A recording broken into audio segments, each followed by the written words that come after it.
Hello, hello. You're listening to the Leadership Woman podcast with me, Jill Saville.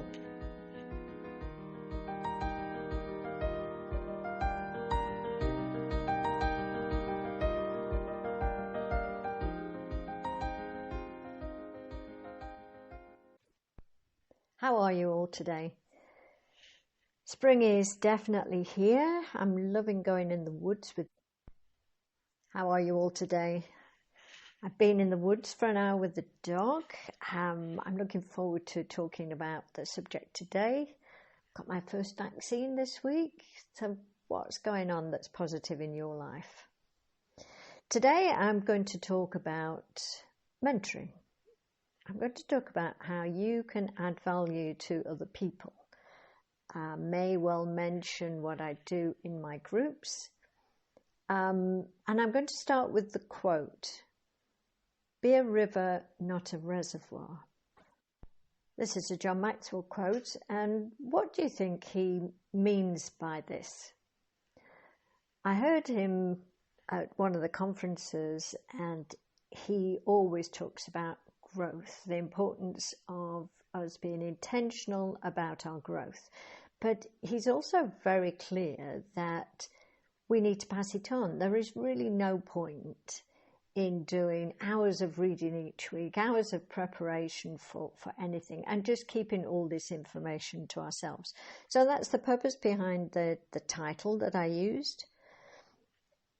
And the idea is that we don't have to be an expert in order to be able to add value to somebody. This is also contained within a quote because we do tend to be a reservoir. We do tend to think, when I'm an expert, I'm going to be able to talk about this. I'm going to be able to help people with this. And he's saying, no, as soon as you learn something, immediately think, who can I benefit? Who else needs to hear this? Now, of course, I'm not saying go and bore people. I'm not saying go and explain just how brilliant you are and look what I know. No, this is about people around you who they're trying to change their behaviors, they're trying to grow, they're really interested in this stuff. And you can help them. You can ask them if they're interested in it. So this idea of just being a few steps ahead took me back. I very often talk about family stuff, I know, but took me back to my grandmother Nellie.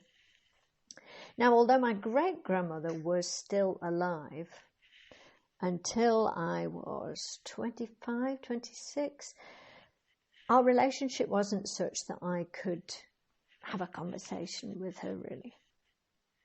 So I asked my grandmother, what was it like growing up in a family with 11 or 12 brothers and sisters? How on earth did her mother cope? And she said, well, in fact, the children themselves raised each other. It was the eldest to help the one below her or him and the next one and so on and so on. So they all raised each other. And I think that that's a good description of mentorship.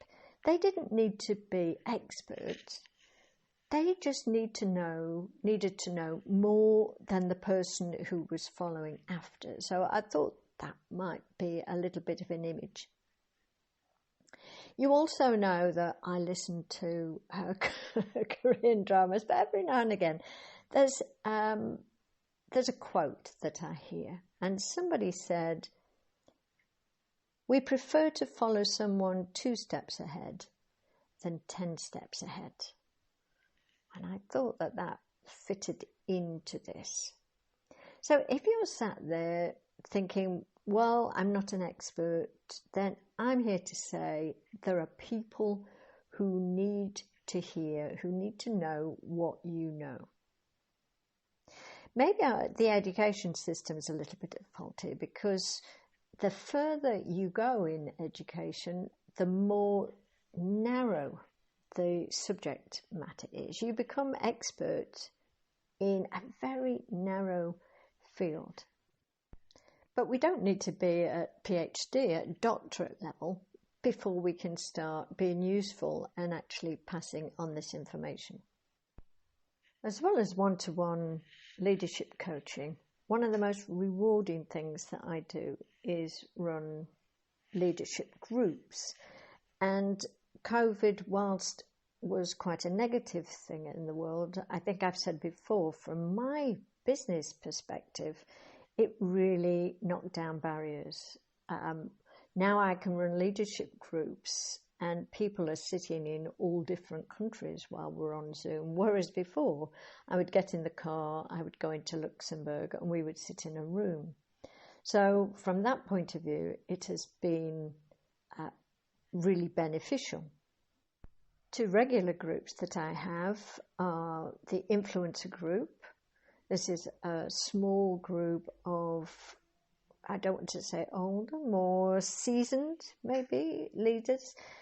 And then there's another group that I usually call the next gen. This is the aspiring leaders group. And the two groups have had quite a bit of contact with each other. Not only, as you would think, the influencer group can mentor some of the people in the aspiring leaders group, but vice versa. My role in both groups is to stay 2 steps ahead. It's for me to find the topics, the books. Always the theme is leadership, how we develop so that we can lead other people, but probably more importantly, how we lead ourselves. So some of the topics that we've had are communications. How do we communicate with each other? Everyone Communicates, Few Connect, being one book. The brain, how the brain works, how we can keep ourselves calm. Your Brain at Work, David Rock, that's another one. In the influencer group at the moment, we're doing the book called Corporate Rebels. And I need to read widely to look at the changes that are happening and to just try and bring new thoughts and ideas on sustainable leadership, regenerative leadership, and that kind of thing. So I hope that's given you an idea of how you can use your own learning and experience and then pass it on. There's nothing to stop you forming some kind of group, some kind of circle of people who are like-minded, who don't want to stay where they are, who absolutely have got a vision of where they want to be. I also coach and mentor women particularly. It's my passion to see women take their proper place in the world. Where any decision is being made, women should be there. This is my personal view. And there are certain women in my life that inspired me, one being my music teacher. I know that the people in my groups will be saying, oh yes, we've heard about your music teacher. Beryl, she was an amazing woman. Sadly, she passed away last year. But she was, thinking about it, when I first met her at age 11, she was the only single successful woman that I knew. So who are you a role model to? And before you answer that, I can remember listening to some celebrities who were saying, well, I don't want to be a role model. You can't choose whether or not you are a role model. You can choose whether or not you do it well, whether or not it's for good or bad, but you can't really choose whether you're a role model, because by its nature, a role model influences people, and celebrities influence people. So who are you a role model to? Who are you 2 steps ahead of? How can you add value from where you are? Remember, you don't need to be an expert. You do have value. You're definitely 2 steps ahead of someone. And do it in the right spirit.